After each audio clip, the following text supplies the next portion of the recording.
कहते हैं किसी युद्ध को लड़ने से पहले अगर पसीना बहा लिया जाता है तो युद्ध के मैदान में लहू नहीं बहाया जाता।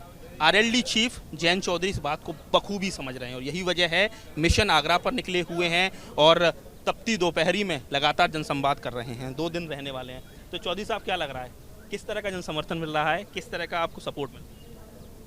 अभूतपूर्व। ये मेरे लिए दौरा यादगार रहेगा। बड़ी सभाएं तो हमेशा याद रहती ही हैं, लेकिन अक्सर जब इस तरह से छोटे स्तर पे हम लोग सीधा संवाद कर पाते हैं, वो रिश्ते बन जाते हैं तो हमेशा याद रहते हैं। अब रायपुरा से कोई कभी भी दिल्ली आएगा या लखनऊ आएगा, मेरे सामने कोई आएगा और परिचय देगा कि हमने आपके साथ सभा करी थी रायपुरा में, तो मुझे वो याद रहेगी बात। एक पर्सनल कनेक्शन बनाने की बात होती है। जो छोटे स्तर पे कार्यक्रम होते हैं, लोगों के बीच आपको जाने का मौका मिलता है, आँख से आँख मिलाकर आप सीधी उनसे बात करते हो तो समरसता कार्यक्रम आपने नाम दिया है, समरसता भाईचारा सम्मेलन, यानी कहीं ना कहीं जो आप कहते हैं जिस तरह से कि नफरत के ऊपर मोहब्बत की दुकान सजाने की राजनीति, तो ये समरसता के जरिए किस तरह की समरसता है? जाति की, धर्मों की दीवारें तोड़कर लोगों को जोड़ना आरएलडी से?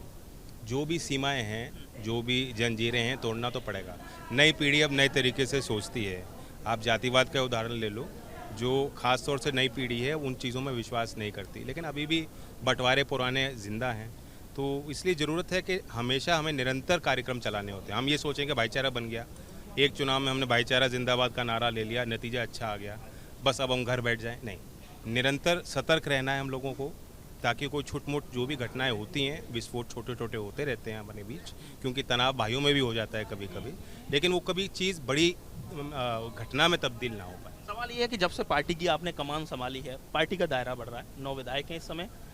जानकारी ये भी है कि करीब नगर पंचायत नगर पालिका में 28 आपके अध्यक्ष भी चुनकर आए। तो आप एक दूसरा ये है कि जो कहा जाता था कि जाट बाहुल्य, जाटों की राजनीति करने वाली पार्टी अब सभी जातियों की राजनीति कर रही है। सोशल बेस बढ़ाने के लिए लगातार आप प्रयासरत हैं। तो क्या लग रहा है कि ये चीज़ें 2024 में लोकसभा चुनाव में नजर आएंगी?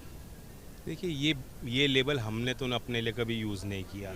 आपने मुझे कितने भाषणों में मुझे खुद सुना है, मीटिंग में आप रहते हो, एक जिम्मेदार पत्रकार हो, आपने कभी मेरे कहीं भाषण में ये जाट शब्द का मैं इस्तेमाल भी नहीं करता हूँ। बट ये चीज़ें थोपी जाती हैं जो लोग हमारे राजनीति को सीमित करना चाहते हैं। अब मैं किसान वर्ग की बात कर रहा हूँ। ये देश में जो भी काम करता है उस काम के क्षेत्र की उनकी एसोसिएशन बन जाती हैं, संगठन बन जाते हैं। बस किसान ही बटा हुआ है देश में और सब संगठित हैं। तो हम किसानों की पार्टी, पुरानी पार्टी रही है, सब लोग जानते हैं, परिचित हैं। चौधरी अजीत सिंह जी कभी भेदभाव की राजनीति को उन्होंने बढ़ावा नहीं दिया, जात पात पे विश्वास नहीं करते। निजी तौर पे मेरे खुद के परिवार में आप देखेंगे तो वही संस्कार हम लोगों के हैं, उन्हीं बातों को हम कह रहे हैं यहाँ समाज में। गठबंधन की बात की जाए, आप लगातार कह रहे हैं कि कांग्रेस से भी बात की जा रही है, तो क्या लग रहा है, तो क्या कोई पॉलिटिकल कॉम्बिनेशन बनेगा 24 के मद्देनजर? स्पष्ट कर दूँ, कांग्रेस हमारी एक साझा दल है। राजस्थान में हमारी भागीदारी उस सरकार में भी है। हमारा गठबंधन पिछले विधानसभा चुनाव में कांग्रेस के साथ था, इसलिए कांग्रेस का जिक्र होता है। और राष्ट्रीय परिप्रेक्ष्य में आप देखो, कई ऐसे राज्य हैं जहां क्षेत्रीय दलों की दखल नहीं है, तो वहाँ समर्थन की बात तो करते हैं। आपके जो साथी पार्टनर हैं अखिलेश जी, समर्थन की बात तो करते हैं, लेकिन कई सारे मंच साझा करने से कतरा रहे हैं। ये कई सारी तस्वीरें जब होती हैं, उसके पॉलिटिकल नेतार्थ तलाशे जाते हैं तो वो चीज़ें नजर आती। तो क्या आप कोई मध्यस्थ बनेंगे कांग्रेस और अखिलेश जी के बीच में? कोई अगर पॉलिटिकल कोई संगठन, कोई साझेदारी होती है 24? गंभीर नेता हैं और बहुत लंबा इनको अनुभव है। ये बातें कहना कि मैं इसमें मध्यस्थ बनूंगा, किसी को किसी की मध्यस्थता की जरूरत नहीं होती।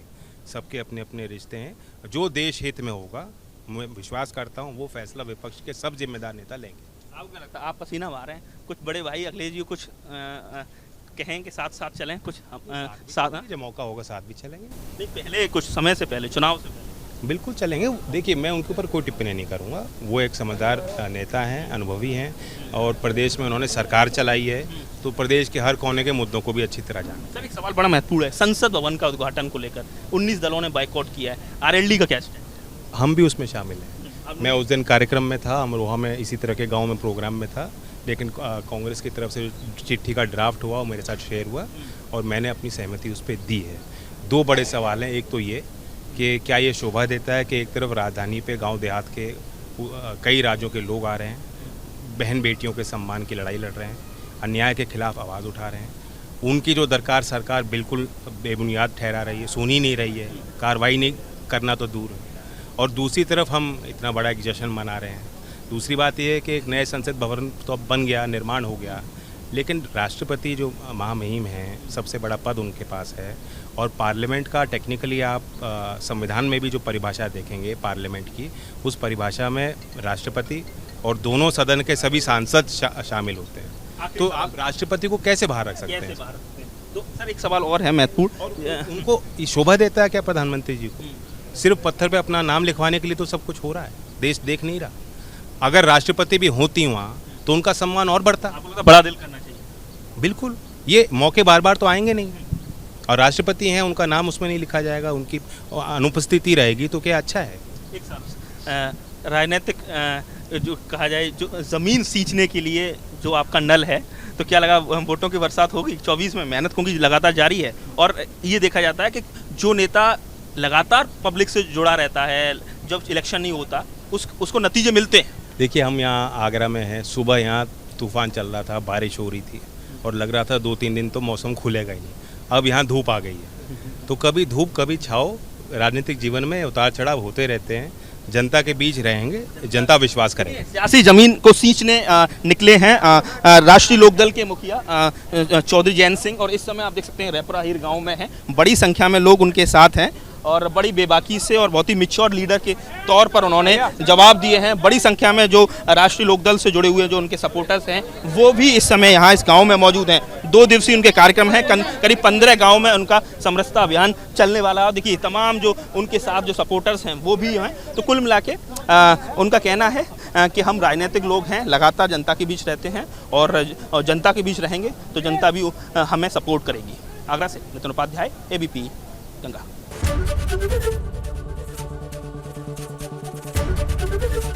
ABP गंगा, खबर आपकी, जुबान आपकी।